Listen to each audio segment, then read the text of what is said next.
We're encouraging boards and executive leadership to take this time to be bold. It's not a time for hunkering down. It's a time for identifying big challenges and going after those challenges in new and fresh ways.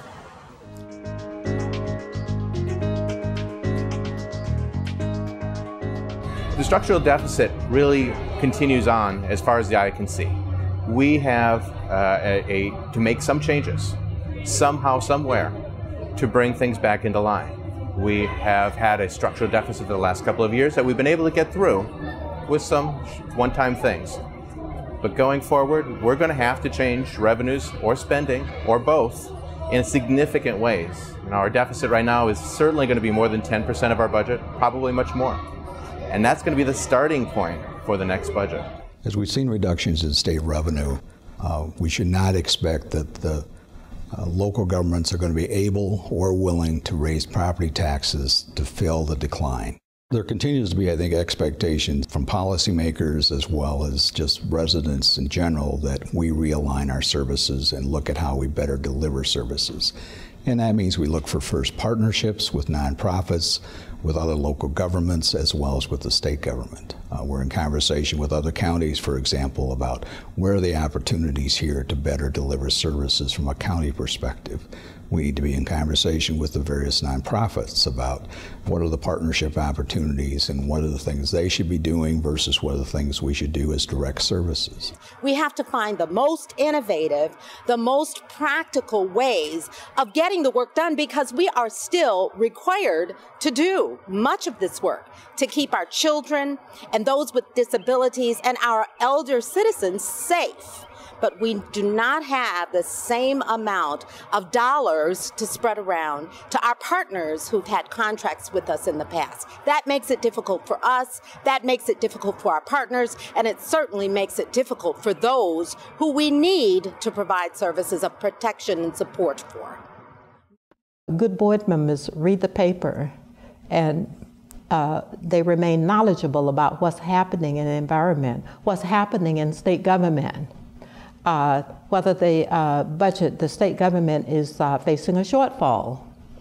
And if your organization, a nonprofit, is funded partly by contracts with government to deliver services, that's a signal for you to ask, can it happen to us? Can it affect us? If there's one thing that nonprofits, their boards of directors and staff really need to be mindful of as they do their planning for the short term and the long term, it's really that philanthropy cannot fill these gaps that are created by budget shortfalls and downturns in the economy. The times have changed. It's going to require nonprofits, philanthropists, business, government, and the community to all sit down together to try to figure out how we move through this period of time. It's going to require us to work in new ways, to shed some of the perceived excesses. I'm not sure there are excesses, but there are always efficiencies that can be gained in our work.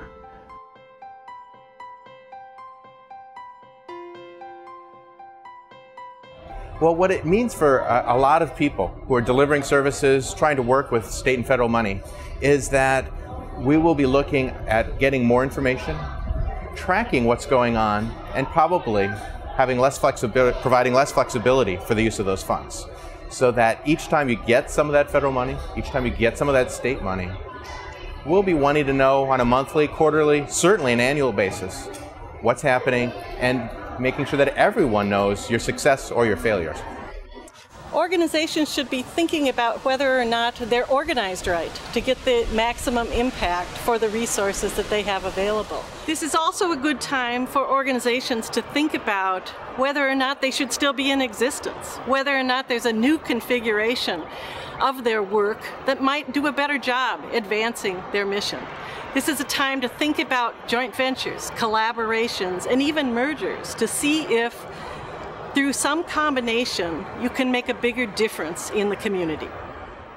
We cannot afford the number of nonprofits, organizations that we have in this region. It's not that they don't do good work. It's not that they're not serving a need. It's just that we're unable to support as the multiplicity of organizations the multiplicity of overhead that we have today. So we have to look at how do we preserve the good work and try to wring out the savings relative to that. And those are very difficult discussions because I know every nonprofit is very mission-oriented. They want to do what they do best, but we have to look for merger opportunities and look at ways to combine back offices so that we can wring out savings here if we want to continue the good work that they do. Things are changing too quickly.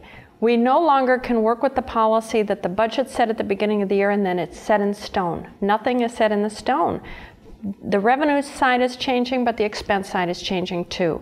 So we really have to think about what are the mechanisms that we're going to have in place at board meetings, at leadership team meetings, at program level, where we're thinking about what's flexible, what can we change, what's variable, where can we really kind of empower people to make decisions rather than having it all top down, every decision made at one level. There has to be much more flexibility and kind of give built into the system. Well, nonprofit organizations should understand the demographic and economic trends that face us, but it's also important that we are part of an active discussion that shapes that future. We need to be partners with government to talk about the role of government, the kind of funding that's needed, and how we can best work together to provide quality services in our communities. Another key part of this is nonprofits have a lot of on-the-ground knowledge of how these programs actually get carried out and what impact they have on people. And the state legislature, the governor's office relies on a feedback loop of how is it going, what are the changing needs of our communities.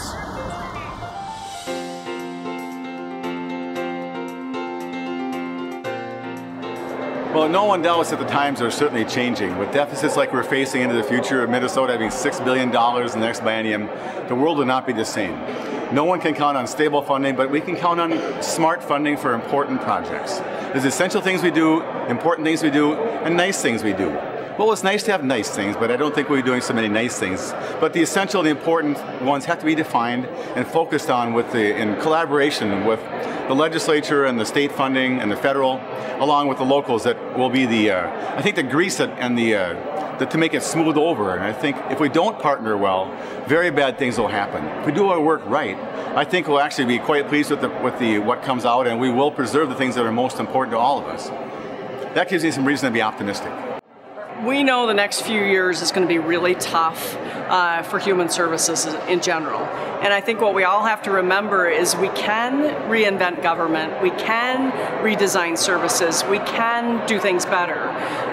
People have been working very effectively, but we've got to keep in mind what are our greatest needs and how can we all work together better. So what we need to do is, first of all, don't panic. Have faith. We have faith in you. We want you to have faith in the families. But what we really need to do is we need to hear from you. We need the best and the brightest thinkers, the most creative thinkers, to come over to the Capitol, and let's work collaboratively in figuring out how we shape what we're going to do forward in the future.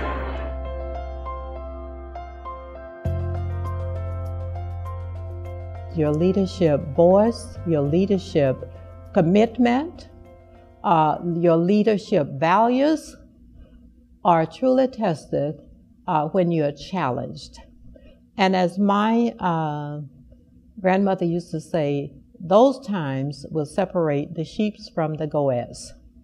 They will tell us who is the effective leader, who has the stamina, who has the moral fortitude to lead. And quite often you don't see who has those special attributes until a community is challenged. Change really starts with organizations being willing to talk about the big questions that they're facing. And if they can honestly and freshly attack those big questions, they stand the best chance of making a true difference in the work that they're trying to do.